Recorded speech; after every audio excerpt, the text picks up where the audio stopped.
Sérieusement, Arya, t'aurais pas pu prendre un autre pouvoir que celui de te transformer en loup comme pouvoir des mutants? My name is Maisie Williams, not Arya. Ouais, Arya, ouais, si tu veux. Maisie. Mais avoue, tu l'as un peu fait exprès quand même. The character I play was written this way, I had no choice in... Oui, bien sûr, tu n'avais pas le choix, gna gna gna. On connaît la chanson, mais tu sais, les nazis, ils disaient pareil au procès de Nuremberg. Point Godwin.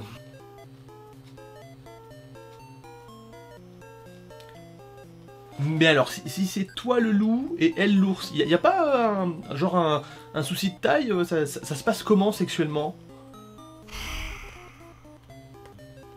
Bah quoi?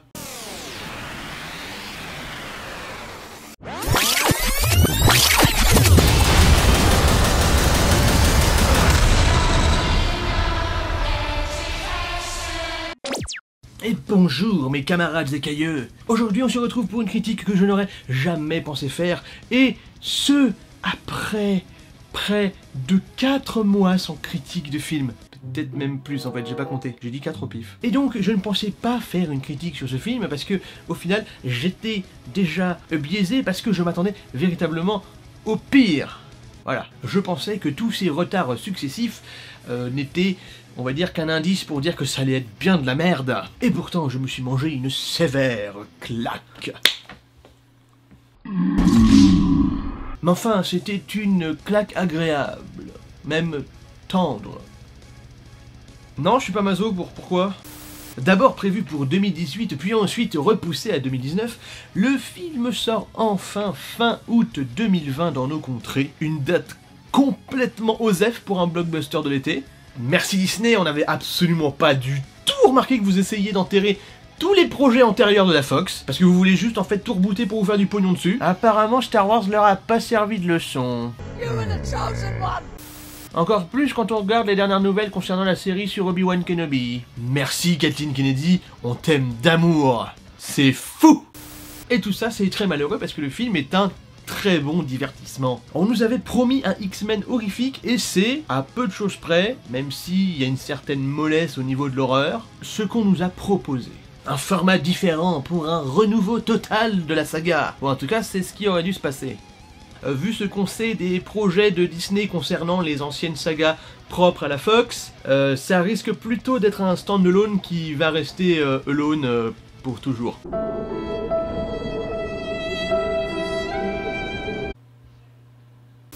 J'ai tellement, mais tellement peur pour Alien. Oui, parce que en fait Alien ça appartient à la Fox, hein. Donc vu que maintenant la Fox elle a été rachetée par Disney, Alien égale Disney.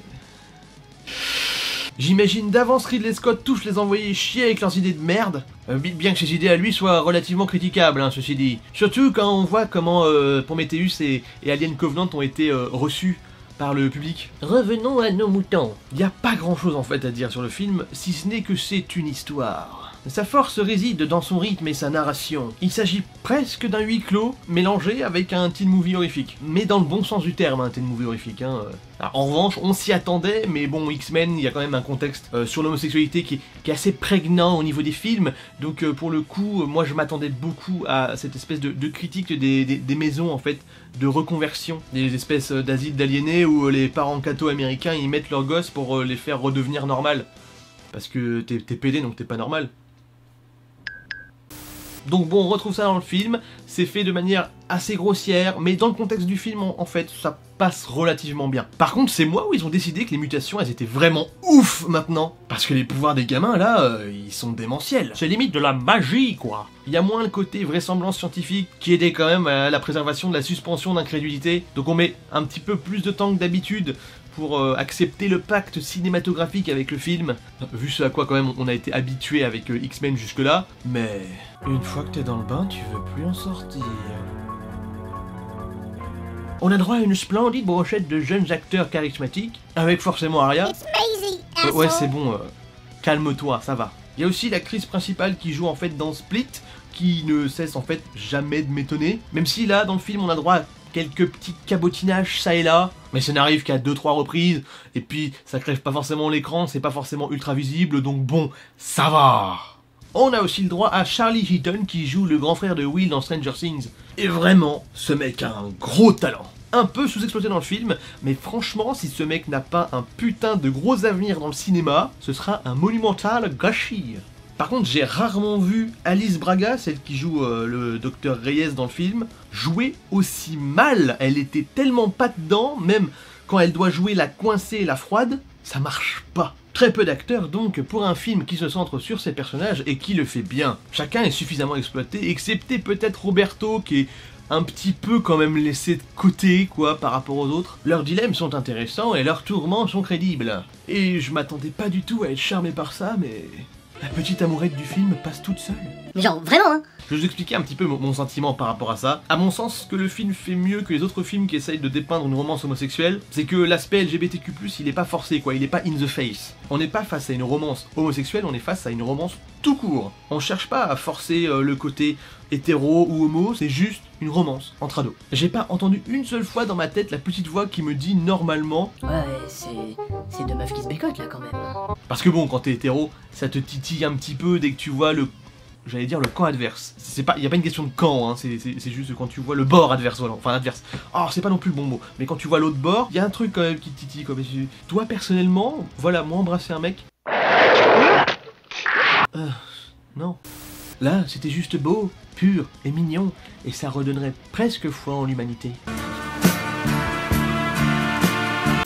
Alors l'aspect horrifique est un poil mou, même si ça n'a pas vraiment d'importance, car l'attachement au personnage est suffisant pour augmenter l'impression d'angoisse et l'inquiétude qu'on éprouve pour eux.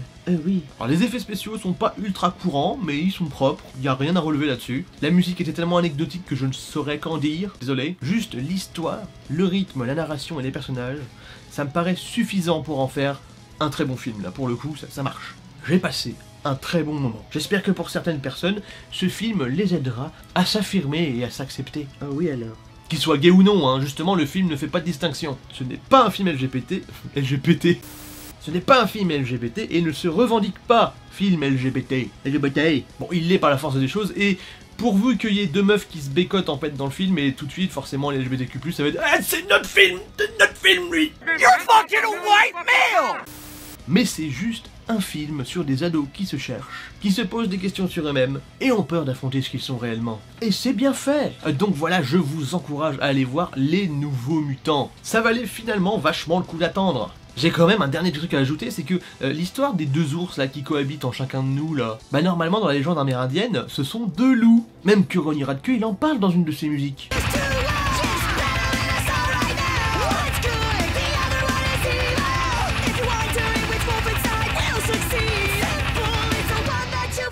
Eh oui. Mais bon, je comprends un petit peu le délire, vu qu'il y a déjà une gonzesse qui peut se transformer en loup. Reprendre le thème du loup après dans le pouvoir de l'autre, c'était un petit peu bizarre. Et puis, je sais aussi que selon les tribus amérindiennes, pour le coup, ça change d'un animal à l'autre. Hein. Il y a quelques petites disparités entre les façons de voir les légendes selon la tribu auquel ils appartenaient. Mais justement, quelque part, ça aurait pu être relativement intelligent. Le fait que justement, Maisie Williams soit un loup, et que justement l'image du loup soit le pouvoir de l'autre. Enfin, il y avait moyen, sans vouloir spoiler davantage, mais il y avait moyen, ça passait quand même, hein. C'était pas grave. Mais bon, comme d'hab, le pouce bleu, le commentaire, le partage, et surtout, l'abonnement suivi du tabassage en règle de cette putain de cloche. Mes socials apparaissent sur les côtés. Sur ce, n'oubliez pas de nourrir votre bon loup et de laisser l'autre crever de faim. C'est mieux. On se retrouve pour une prochaine ou pour autre chose. La caméra n'a pas enregistré la fin. J'ai pas trop compris pourquoi, donc on va le faire ici. Donc on se retrouve pour une prochaine ou pour autre chose. Et je vais dès à présent mettre fin à mes jours. Ça va pas trop le faire sur cet angle-là, mais c'est pas grave.